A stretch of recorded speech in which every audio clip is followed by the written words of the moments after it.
Hiya! Today I'll be showing one of the examples of communication in the interview. This person is interviewing his professors and questioning them what is the worst excuse that they got from their students. Let's proceed.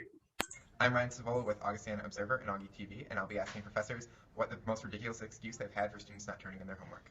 The worst excuse I've ever heard from a student for not showing up to class was actually from a colleague of mine at a different institution in New York, and the student hadn't shown up for something like 2 weeks, and then the professor got a phone call from the student asking how they could make up the assignments, and also informing them they wouldn't be back in class for another few weeks until they were let out of jail. Yeah, a student once told me that I can't remember, he was missing something. Well, it was in his class. It was not about the homework, but because he had the runs. It's like one of those things like, oh, too much information. Just tell me you're sick. Sick. Just say sick. That's fine. If you want stomach flu, details not necessary. That's the worst, I would say. So from the first two, we already know what model of communication did they use.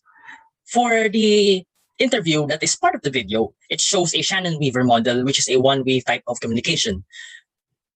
But if the video actually included the student, the interviewer, questioning his professors, it could be a SCRAM model.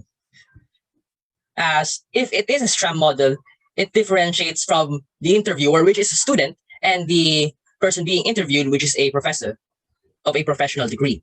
The weirdest excuse I got was that during the assignment at 3 in the morning, the computer broke. But what was weirder was then the student sent me a picture of a computer with a shattered screen. Best excuse for not turning in homework on time. My house was destroyed by a hurricane. True story. I looked it up. Her house had been destroyed by a hurricane. Okay, I'm not joking. I'm just grinning over that because the excuse there is actually a true excuse and not just a made-up excuse. I also have had that they were too busy because they were sleeping, and they were having a dream about a mermaid, and they wanted to go back to sleep to see how the dream ended. I thought that was a pretty strange thing. I didn't ask for more details. I didn't want any more details, to be honest. For the elements of communication, though, we're mostly looking into every one of them except barrier. So for like the speaker will be the professor. The message is the response of the professor on the excuses of the students.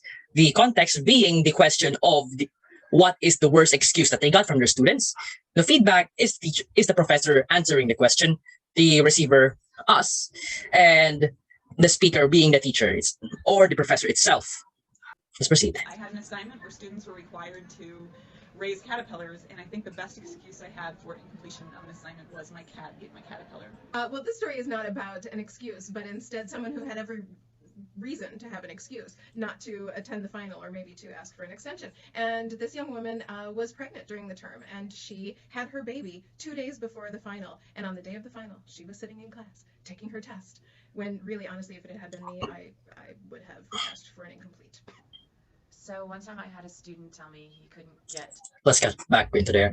The process of their communication is mostly on a one-sided, like the Shannon-Weaver model. So we're removing every single receiver context here and only focusing on one line. So the speaker, the professors, are only expressing their questions to us.